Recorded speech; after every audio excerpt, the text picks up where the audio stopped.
I should have grabbed the knife. That would have been really funny. I want to be Alice, but Gothic. I am Gothic at heart. Don't pay attention to what I'm wearing. I am Gothic at heart.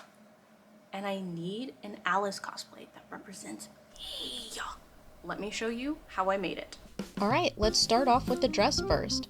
I am using a heavily modified square neckline JSK pattern from Dr. Cos since I paid for it, but you can use whatever pattern you want. I'm using this stretch vinyl that I got from Japan, and it's a very common fabric for Gothic pieces, so I thought I would finally give it a try. Hysteria Alice in both the second and third game vary slightly on design, but I like both designs, so I'm deciding to kind of combine all of the elements together. In this case, I'm adding that iconic cross detail that is on the front of her dress in the third game. This gets top stitched down first.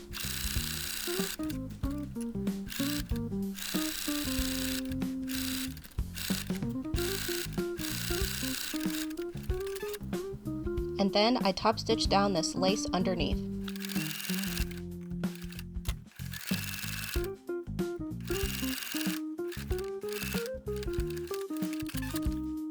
Stretch vinyl is kind of finicky to work with, so these pieces are getting heat and bonded together before I top stitch them to the bodice.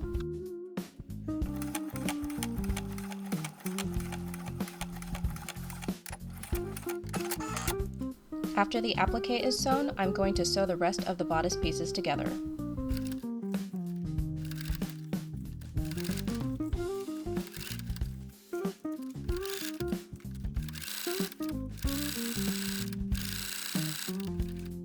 Usually I would not recommend clipping your seams, but in this case, stretch vinyl doesn't really fray, so I'm using this to allow the pieces to curve a little bit better at the princess seam.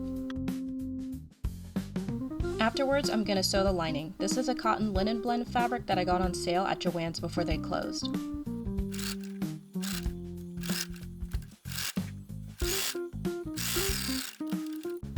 Once the lining is sewn, we're going to sew this to the fashion fabric layer.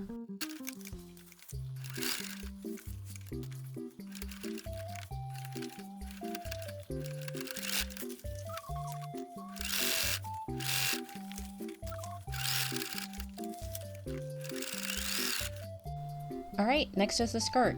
This is a half circle skirt that I created for this cosplay, and I'm also adding some of that same cotton linen to make insert pockets, because your cosplay needs pockets. These pockets are sewn right sides together with the skirt, and then turn inside out, and then you sew the skirt closed like normal, but make sure not to close the pocket while you sew it. The cross doesn't go all the way down the skirt in the original design, but I'm adding it because I think it looks pretty. So this is going to get top stitched to the skirt before we sew it to the bodice.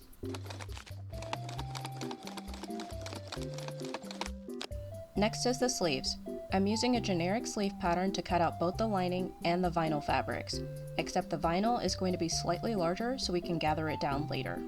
I'm using the longest length for the straight stitch on my machine, and then I'm going to gather this by hand off camera.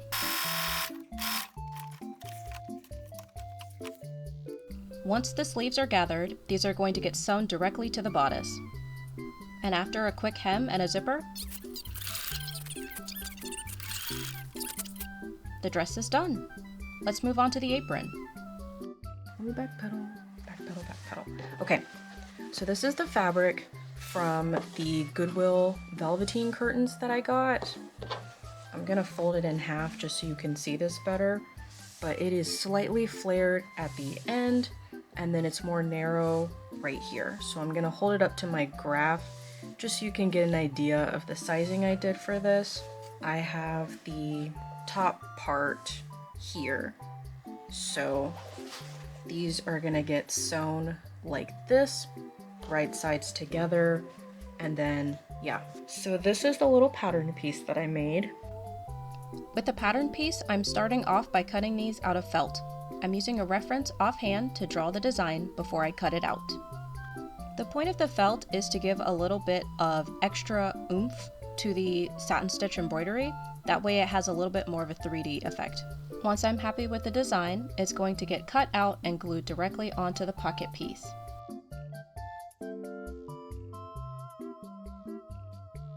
Now that I have a guide, this is going to get fed through my embroidery hoop, and I'm going to do a satin stitch along both pieces.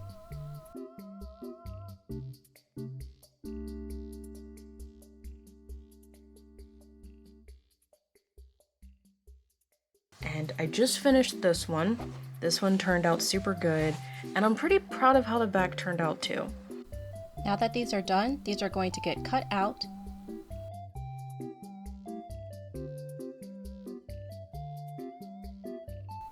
And then I'm going to bagline these pieces to that same linen lining.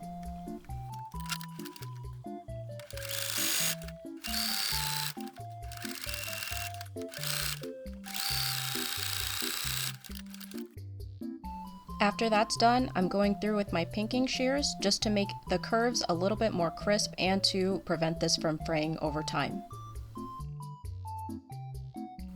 Once these pieces are turned inside out, I'm adding this really cute lace that I had left over in my stash. Since I'm sewing it on a curve, the lace has been pleated down beforehand so it can go around the curve properly.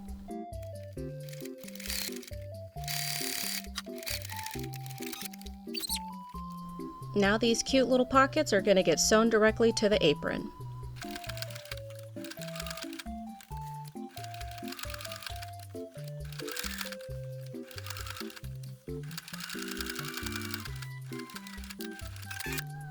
And now we're done. We have cute little pockets, and they're functional too. Nice. Alright, so next we have to add the blood onto the apron. I seriously considered using RIT dye for this, but I was a little scared of it transferring later on. What I'm doing instead is mixing this fabric medium with some acrylic paint that I have offhand. I'm using that instead. I'm using various different methods to get that blood splattered look on this apron, but honestly, kind of just go to town here. The point is that this is supposed to look horrific, so I don't really think you can go wrong with this step. It was a lot of fun to do. Now we have a super spooky apron that's not going to transfer if you wash it. Last thing I'm going to do is bagline the apron as well, and then I'm going to add these waist ties onto the back so I can use it as a closure.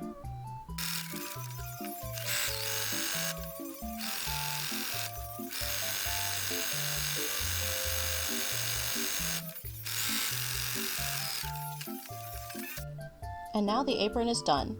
This ties with the waist ties in the back, and I have purposely not added a bow as we're going to make another one later. I figured I'd want a detachable bow as I didn't really want to have to fuss with the waist ties every time I wear this cosplay. But the apron looks really cute, and it's got pockets. Nice. Next is the choker. I've taken proper measurements and added about an inch of seam allowance. These are going to get cut in both the lining and the fashion fabric layers so that it is bag lined. Forgot to film this, but when I turned this inside out, I did add a faux shape or felt layer to this just to give it a little bit more strength. Next is the headdress. Yes, I know she doesn't have one, but I think she needs one anyway. I'm doing a basting stitch with this strip of fabric in order for me to gather it down later.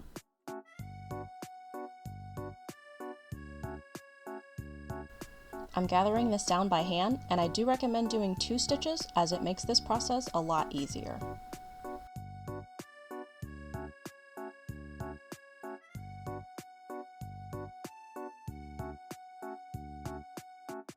Turns out I had more of this lace in my stash, so it's getting added to the headdress as well.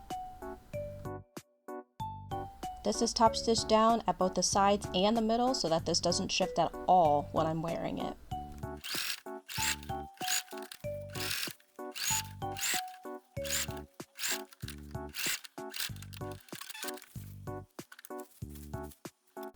And the last thing this cute little headdress needs is the little ties in order for me to attach it to my head.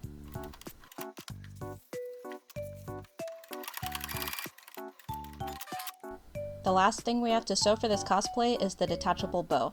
I'm using the same cosmic coutier method, but since I don't have interfacing, I am just heat and bonding these pieces to canvas fabric. Only the back pieces have the interfacing. After this is sewn right sides together. I go a little bit more in depth on how I like to make my cosmic coutier bows in my Aerith video, but anyway, I like to use embroidery floss to close these pieces together. Once this is done, we are technically done with all of the sewing portions of this cosplay. So, let's move on to the fabrication part next. I found this random gold in my stash. I don't remember buying this. I don't know if this is mine, But I'm gonna see if it works on this handle because I don't have any brown paint. When I purchased these 3D prints off of Mercari, they were pretty smooth, so I didn't find that I needed to sand them, and I'm a little lazy.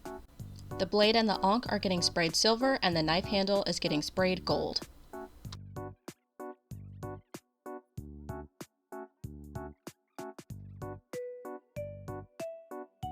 Once these pieces have properly dried, we're going to bring them back inside and get them ready for paint. For this particular project, I'm actually dry brushing, so I'm getting most of the paint off of my paintbrush before painting these pieces. This is going to give the blade a very antique look, which is certainly on brand for Alice. I mean, look at how this knife handle turned out. I think it looks amazing.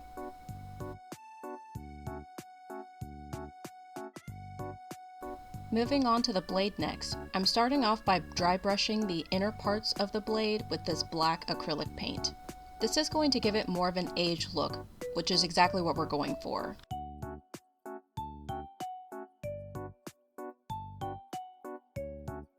Next, obviously grab your reference. I'm going in with some more red acrylic paint to paint the blood splatters on the knife.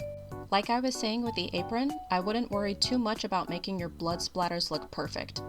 As you can see here, while I do have a reference, I am kind of just doing my own thing with these blood splatters. The key here is to just concentrate the red and kind of fan it out so it looks like blood stained onto the knife. Now that the knife is done, the assembly part is super easy thanks to the way that this was printed out.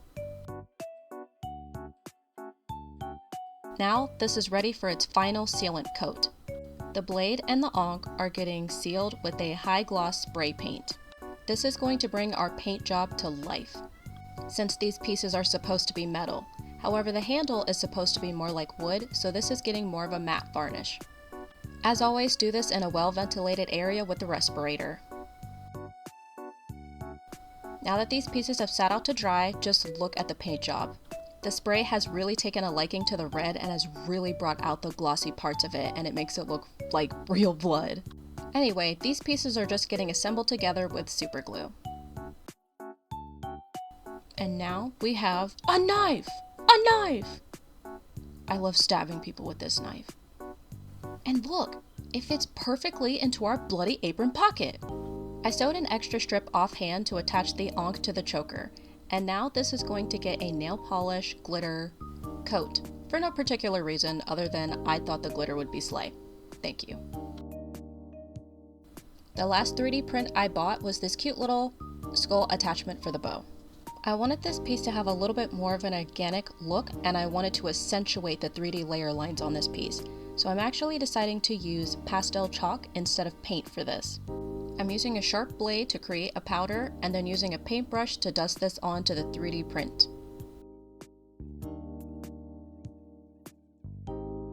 And here's how it's looking after about 3 layers of pastel chalk. I'm using a combination of browns, blacks, and reds in order to build up an organic opacity on this skull. And now we're done! Look at how cute it looks with the bow! And thanks to the attachment, it's super easy to sew this onto the bow with embroidery thread. I also added these 2 safety pin attachments so this can easily attach to the waist ties on the apron. Nice. Let's move on to the gloves next. I have this leftover power mesh from my Star Guardian Zaya cosplay of all things, and I'm going to use a generic pattern to sew up some gloves that I can use. The key here is to use the zigzag stitch, as you want these to be able to stretch when you go to wear them. Now that these are done, we need to dye these. Here's some recommendations I have. For starters, I use a kettle, as it's a lot easier to heat up the water, and it makes it a lot faster too. Pour this into a pot that you do not intend to cook any food in. Use this for dye only. Afterwards, I pour in salt to help with the performance of the dye. Ironically, I literally only had pink and orange dye to work with. I didn't film the process of dyeing the gloves as I was genuinely convinced it was not going to work, so here is a reenactment using some cute rose lace for my pink diamond cosplay. The forbidden soup! And noodles. With the gloves made, you could stop here, but you should know me better than that. You know we're gonna add nails onto this. Now, unlike my Adia Cromer nails, these are literally mesh, so I'm wearing a glove underpiece so that I don't burn myself with the hot glue. You could also stop there, but damn it, you should know me better than that. You know we have to add some extra glitter onto this. Honestly, I think this nail polish really brought these nails to life, as they were looking a little dull in my opinion.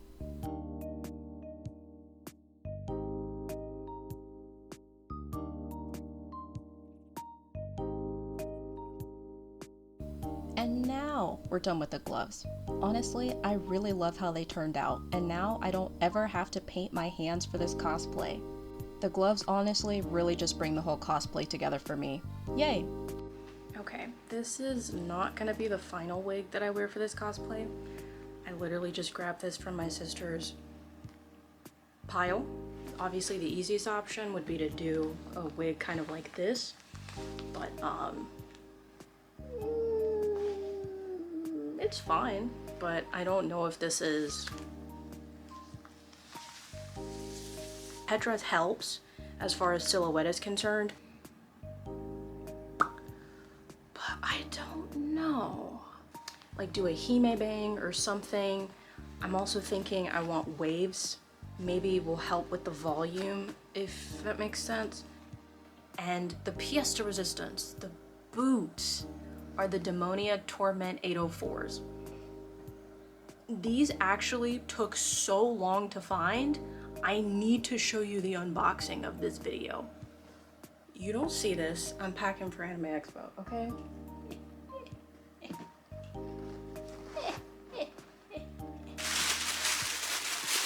Oh my god. They even have the new shoe smell.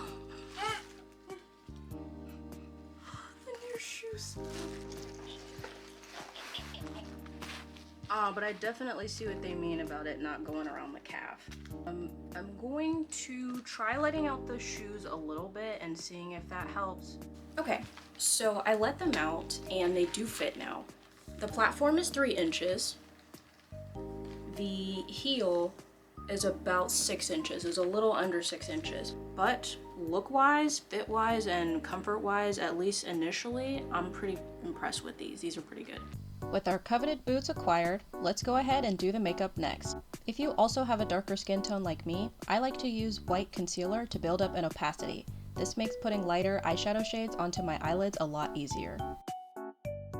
I'm going in with the whitest eyeshadow in my Juvia's Place palette in order to build up a little bit more opacity on top of this white foundation. I'm using an e.l.f. packing brush in order to do this. If you're curious about the tape, I use this to get an angled look with my eyeshadow. I actually recommend doing this for beginners. Anyway, I'm going in with a darker eyeshadow to build up a little bit more around my crease. Then I'm using a fluffy brush and a lighter eyeshadow shade in order to blend that out. I usually put my contacts in before I do my eye makeup. It makes it harder to see, but it does make it easier not to smear my makeup after it's done. I'm using these day contacts that I got in Japan, and these come in a pack of 6 and they're super cheap. I highly recommend these. Anyway, if you're curious about how I put eye contacts in, I actually got this very old technique from Kleiner Pixel here on YouTube. What I kind of do is put these in the corner of my eye and then look into them. I've been doing this for years, and this is the only way I can get contacts in. I used to struggle with them a lot. Now that I have my contacts in, we can finish the eye makeup. I'm going in with the darkest shade, which is the remnants of my black eyeshadow before it fell out. With that same fluffy brush, I'm also taking this under my eye as well. I'm sure you can see all the extra fallout that is coming from this dark eyeshadow, and this is why I recommend you do this before you put on your base. The last thing I'm adding to this eye makeup is shimmer. I've literally had this eyeshadow palette for years and I got it on clearance. This is the only shimmer that you will ever need. I recommend applying this with your fingers first and then blending it out. Now, Hysteria Alice has kind of an angled look for her eyebrows, and if you really struggle to get your eyebrows identical like I do, I recommend going in with a lighter color before building it up, since it's easier to erase if you make a mistake. Since her hair is black, I'm deciding to use eyeliner to fill in the rest of my eyebrows. I'm going in with my slightly dried up Too Faced eyeliner, and then I'm going in with the NYX, I think it's the Epic liner, last. Anyway, I'm going slow, just going over the guideline that I had made with the lighter piece first, and this is going to help my eyebrows be as identical as they can. With the eye makeup and eyebrows done, now I'm moving on to my base. I'm taking the cinnamon shade, I believe from Tier, and a wet beauty blender and applying this all over my face. Next, I'm going to use these products to act as my concealer and my contour. I like to apply the contour first, and then blend it out with my beauty blender. Then I'm going in with more eyeshadow to build up the contour around my nose bridge. After that, I go very light-handed with my e.l.f. concealer. This stuff is very powerful. And then I blend it out with that same beauty blender.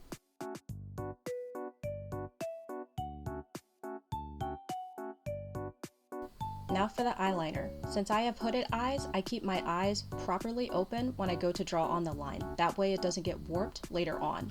I do the same for the inner corners, but since I have extra skin here, I like to pull that out after I've drawn the line so that it looks more cohesive when I'm done. For a more dramatic look, I'm also going to bring this slightly under the eye.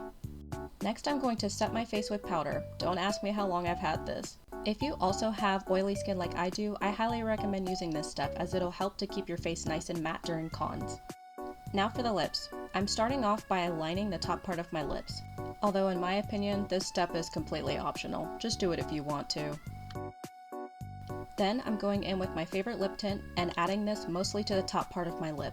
The top part of my lip is darker, so I like to use this with my makeup to kind of accentuate it, but I'm also bringing it a little bit down for more of a feathered out look. Next is the lashes. Recently I've been into these spiky lashes. I'm going to start off by curling my eyelashes and then going in with mascara. Now as someone who used to struggle with fake eyelashes, here's a tip. Apply eyelash glue to the inner corner of your eye and you will never have problems with your eyelashes again. Now that the base makeup is done, we are going to go ahead and start applying the blood. I am using this fake blood clot gel that I got from Amazon. I wasn't really sure what the best way to apply this would be, so I brought some toothpicks from home and I'm kind of dipping it into the pot and then dragging it onto my face. And it's kind of working. If you make any mistakes, definitely dab them while they're still wet, as they're pretty easy to remove.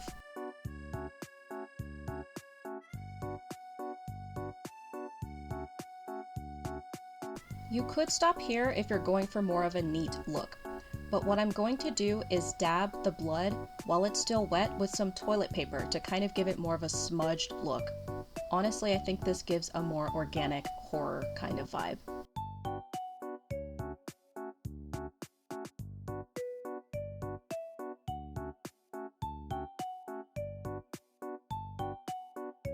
And here's the finished makeup look. I did decide to go with the wavy wig, and I added a little bit of a curtain bang just because I'm not used to cosplaying characters without bangs, but with that the costume is done.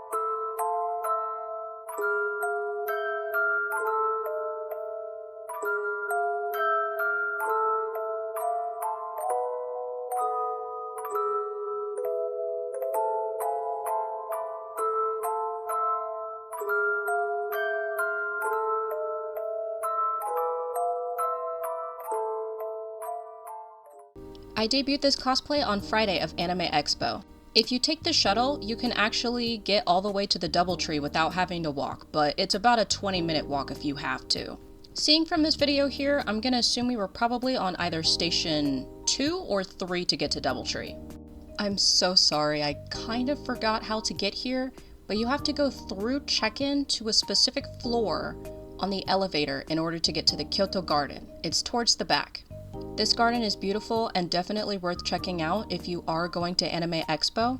Honestly, I was surprised more people weren't here when we went. Anyway, so here's some takeaways that I have with the cosplay. For starters, stretch vinyl and summer weather is definitely not a good mix. While I did have linen to help with a little bit of breathability, the cosplay was still relatively hot to wear. And obviously with having nails for gloves, it does obstruct a little bit of movement, which could not be everybody's bag. Honestly, other than that, I didn't really have any troubles wearing the cosplay, except for when I was at the dealer's hall in Anime Expo after about 4 hours of walking, the sole separated from my shoe. I'm not surprised as Torment 804s are dead stock and these shoes look like they have never been worn, so wearing them out that quickly after being in storage for all those years probably wasn't good for them anyway. I plan to get them repaired, but it's still a bummer. Maybe just get the Swing 815s. It's okay. I plan to take them to a cobbler, but I am pretty disappointed that these shoes I took so long to find just immediately disintegrated basically when I started wearing them.